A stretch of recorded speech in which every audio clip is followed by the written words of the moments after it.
The familiar sound of the crunch of traction tires against packed snow filled the cab of Sean Hughes' truck.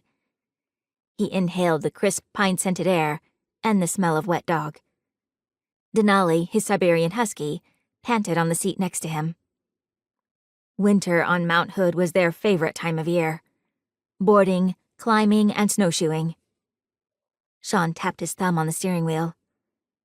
Too bad Thanksgiving and Christmas had to get in the way of all that fun. A snowplow heading west passed him.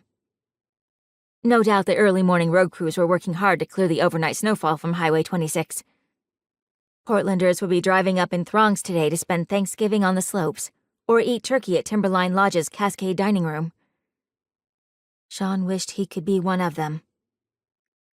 He wanted a well-cooked dinner served by an obliging staff at a restaurant where quiet conversation was de rigueur. That would be better than the chaotic holiday meal at his parents' house, where everyone poked their noses into everybody's business. Especially his. No one ever listened to his "let's eat dinner out" suggestion, not even when he offered to pay for all 38 of them. Wait, make that 39. One of his cousins had given birth to another baby a couple of months ago. A good thing we don't have to be at Mom and Dad's until later. Sean glanced at Denali.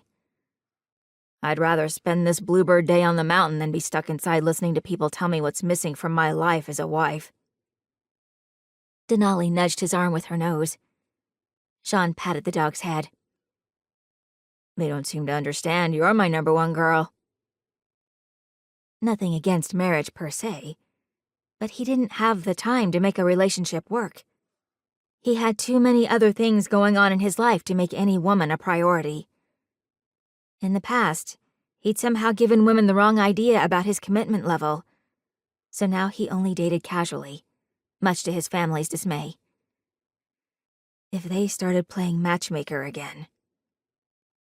He took a deep breath, counted backwards from 10. No worries. We'll make the most of the time we have on our own this morning. Staring out the windshield, the dog barked. At the base of the road leading up to Timberline Lodge stood a snowboarder.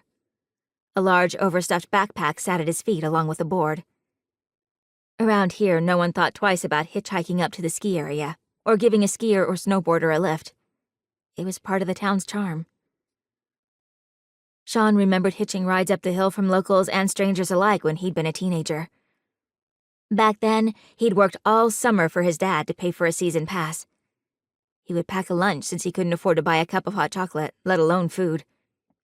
Times and his circumstances had changed since then.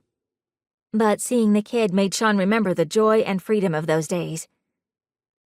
Flicking on his left turn signal, he tapped the brakes and crossed the highway. The image of the kid hoping for a ride made a great visual.